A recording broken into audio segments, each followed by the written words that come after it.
Praise lord పిల్లలు, బైబిల్లో ఒక మాట ఉంది. యేసయ్య అన్నిటికంటే ముందుగా ఉన్నవాడు. ఆయనే సమస్తమునకు ఆధారభూతుడు. సంఘమను శరీరమునకు ఆయనే శిరస్సు. ఆయనకు అన్నిటిలో ప్రాముఖ్యము కలుగు నిమిత్తము ఆయన ఆదియుండి మృతుల్లో నుండి లేచుటలో ఆది సంభూతుడాయను. దీని అర్థమేమిటో తెలుసా? యేసయ్య మన పాపాల నిమిత్తము మరణించి తిరిగి లేచి తండ్రి కుడిపార్శ్వమున మన కొరకు విజ్ఞాపన చేయువాడుగా సజీవమైన దేవుడుగా ఉన్నాడు. అలాంటి దేవుణ్ణి మనం కలిగి ఉన్నాము. యేసయ్య మన పాపాల నిమిత్తము ఏ విధంగా సిలువ వేయబడ్డాడు, ఏ విధంగా మరణా నుంచి తిరిగి లేచాడు అనే విషయాన్ని ఇప్పుడు మనం తెలుసుకుందామా? యేసయ్య 30 సంవత్సరాల వయసు ఉన్నప్పుడు యేసుప్రభు రాజసువార్త చెప్పటం మొదలుపెట్టాడు. ఆ టైంలో ప్రధాన యాజకులకి శాస్త్రులకి యేసుప్రభు చెప్పే బోధ వాళ్ళకి నచ్చటం లేదు. యేసయ్య చేసే అనేక విమర్శలను కూడా వాళ్ళకి నచ్చట్లేదు. అంతేకాకుండా సబ్బాతు దినమని, విశ్రాంతి దినమని వారు పాటించే ఆ రోజుల్లోనే యేసయ్య అనేక అద్భుతాలు చేయటంతో వారు ఏమనుకున్నారంటే ఇతను దేవుడు కాదు, క్రీస్తు కాదు అని చెప్పేసి ఎలాగైనా చంపాలి అని వారు ఆలోచన చేస్తున్న సమయంలో యేసుప్రభు శిష్యుడైన యూదా ఆయన్ని మీకు అప్పచెప్తాను అని వాళ్ళతో ఒక 30 వెండి నాణ్యాలకి యేసుప్రభుని అమ్మివేయటానికి సిద్ధపడ్డాడు. ఆ సమయంలో ఒకరోజు పస్కా పండుగ ఆచరించిన తర్వాత ఆ రాత్రి యేసయ్య ఒలీవ కొండకు వెళ్ళి తన శిష్యులు యేసయ్య ప్రార్థన చేస్తున్న సమయంలో యూదా వెళ్ళి ఆ ప్రధాన యాజకుల అధికారులను, శాస్త్రులను వారిని తీసుకొచ్చి యేసుప్రభుని వారికి అప్పచెప్పాడనమాట. అప్పచెప్పినప్పుడు వాళ్ళు వచ్చి యేసయ్యను ఈడ్చుకొని తీసుకొని వెళ్ళిపోయి ఆ రాత్రే ప్రధాన యాజకుని ఇంటికి తీసుకువెళ్ళి యేసయ్యని అనేక ప్రశ్నలు వేస్తారు.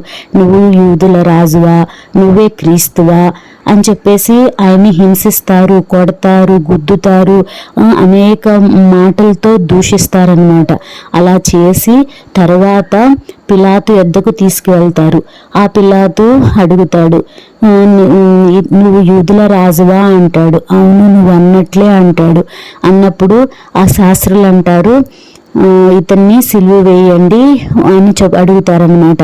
అంటే అప్పుడు పిలాతు అంటాడు, ఇతనిలో నాకేమీ తప్పు కనిపించటం లేదు అని చెప్పేసి పిలాతు అన్నప్పుడు, లేదు కైసరికి పన్నివ్వద్దని ఇంకా వ్యతిరేకంగా అనేక విధానంలో ప్రజలను రెచ్చగొడుతున్నాడు ఇతను, అందుకని ఇతన్ని సిలువ వేయాలి అని చెప్పేసి అడుగుతారనమాట. యేసయ్య గలిలయవాడని ఆ పిలాతు తెలుసుకొని హేరోదు దగ్గరికి పంపిస్తాడు. హేరోదు కూడా ఎంతో కాలం నుంచి యేసయ్యను చూడాలనుకుంటాడు.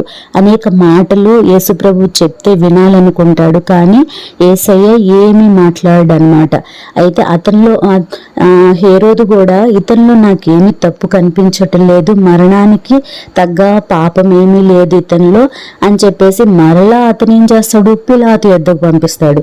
ఆ పిలాతు అంటాడు, ఇతనిలో ఏం తప్పు కనిపించట్లేదు, మరణం పొంది అంత ఏమీ లేదు, ఇతన్ని విడుదల చేస్తాను శిక్షించి అంటే ఆ ఇజ్రాయెల్ ప్రజల యొక్క అధికారులు, శాస్త్రులు వాళ్ళు ఏమంటారంటే, లేదు ఇతను సిలువ వేయాలి, ఇతని ప్లేస్లో కావాలంటే ఆ బరబ్బాను విడుదల చేయండి అని చెప్పేసి అంటారు. అన్నప్పుడు యేసుప్రభుని సిలువకు అప్పచెప్తారనమాట. యేసయ్యని కొట్టటము, కొరడాలతో, ఆ ముళ్ళతో అల్లిన కిరీటాన్ని పెట్టి చాలా హింసిస్తారు. అంతేకాదు సిలువ వేసినప్పుడు యేసుప్రభుతో పాటు 2 దొంగలను కూడా సిలువ వేస్తారనమాట. వాళ్ళల్లో ఒక దొంగ అంటాడు, నీవు నిజంగా దేవుని కుమారుడు అయితే నిన్ను నువ్వు రక్షించుకో, మమ్మల్ని రక్షించు అంటాడు. అయితే ఇంకొక దొంగ ఏమంటాడు, మనిద్దరము శిక్షా విధిలో ఉన్నాము, నువ్వు ఇప్పటికీ దేవునికి భయపడవా అని చెప్పేసి అతన్ని గద్దించి అప్పుడు యేసుప్రభు ఏమంటాడు, నువ్వు నీ రాజ్యంలోకి వచ్చినప్పుడు నన్ను జ్ఞాపకం చేసుకోవా అని అంటాడు. అప్పుడు యేసయ్య ఏమంటాడు, ఈ రోజే నువ్వు నాతో పాటు పరదేశంలో ఉంటావు అని చెప్తాడు అనమాట. అప్పుడు యేసయ్యని 9 గంటలకు సిలువ వేస్తే మధ్యాహ్నం 12 అయ్యేసరికి ఆ ప్రాంతం అంతా చీకటి అయిపోయిద్ది. దేవాలయపు ఒక తెర 2 ముక్కలుగా కట్ అయిపోయింది అనమాట. అప్పుడు అక్కడ ఉన్న వాళ్ళందరూ ఆశ్చర్యపోయి ఇతడు నిజంగా దేవుని కుమారుడే అని అంటారనమాట. అప్పుడు యేసయ్య, తండ్రి నా ఆత్మని చేతికి అప్పచెప్చున్నానని చెప్పేసి ఆ యేసయ్య తన ప్రాణాన్ని విడిచాడనమాట. అప్పుడు అక్కడున్న శతాధిపతి మనుషుడు నిజంగా నీతిమంతుడని అనుకుంటాడు. ఒక అతనైతే బాగా ధనవంతుడు, అతని పేరేంటంటే అరిమతి యోసేపు. అతనైతే పిలాతు దగ్గరికి వెళ్ళి యేసయ్య చనిపోయాడు, తన యొక్క దేహాన్ని నాకు అప్పచెప్పండి అని చెప్పేసి అడుగుతాడనమాట. ఇతను చాలా మంచివాడు. ఇతని కొరకు ఒక సమాధి తొలిపించుకుంటాడు, రెడీ చేసి పెట్టుకుంటాడు. దాంట్లో యేసయ్యకి నారబట్టలు చుట్టి ఆ సమాధిలో పెడతారనమాట. తర్వాత రోజు విశ్రాంతి దినం, సబ్బతు దినం. ఆ రోజు ఎవరేమి చేయరని చెప్పాను కదా, అందువల్ల యేసయ్యని శుక్రవారం సమాధి చేసి వాళ్ళంతా వెళ్ళిపోతారు. అయితే ఈ పిలాతు దగ్గరికి కొంతమంది వెళ్ళి ఏమంటారంటే, అతను బ్రతికున్నప్పుడు 3వ రోజు తిరిగి లెగుస్తానని చెప్తా ఉండేవాడు. అతను లేకపోయినా కానీ శిష్యులు వచ్చి అతను మృతుల నుంచి లేచాడని ప్రచారం చేస్తారేమో, మేము కూడా ఆ సమాధి ముందు కాపలా కాస్తామని చెప్పేసి కొంతమంది వచ్చి అడుగుతారనమాట. వాళ్ళు ప్రధాన యాజకులు, పరిసయ్యులు.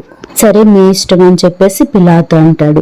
వాళ్ళు కాపలా కాస్తా ఉంటారనమాట. తర్వాత ఈ ఇజ్రాయెల్ ప్రజలందరూ నెక్స్ట్ సబ్బాతు దినము అంటే ఆ రోజు ఏమి పని చేయరు కాబట్టి వాళ్ళు విశ్రాంతిగా ఉండేవాళ్ళు.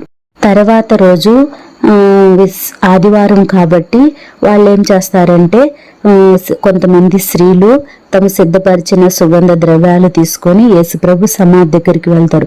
అక్కడికి వెళ్ళేసరికి దేవదూత ఆ ఏదైతే మూయబడి ఉందో, సమాధిని మూయబడిన రాయి పక్కకు తీసేసి ఉంటది అనమాట. లోపల చూస్తే యేసుప్రభు ఉండడు.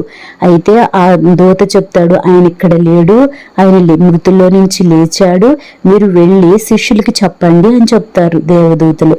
అప్పుడు ఈ ఎవరైతే వచ్చారో ఆ స్త్రీలు పరిగెత్తుకుంటూ వెళ్ళి శిష్యులకి చెప్తారు.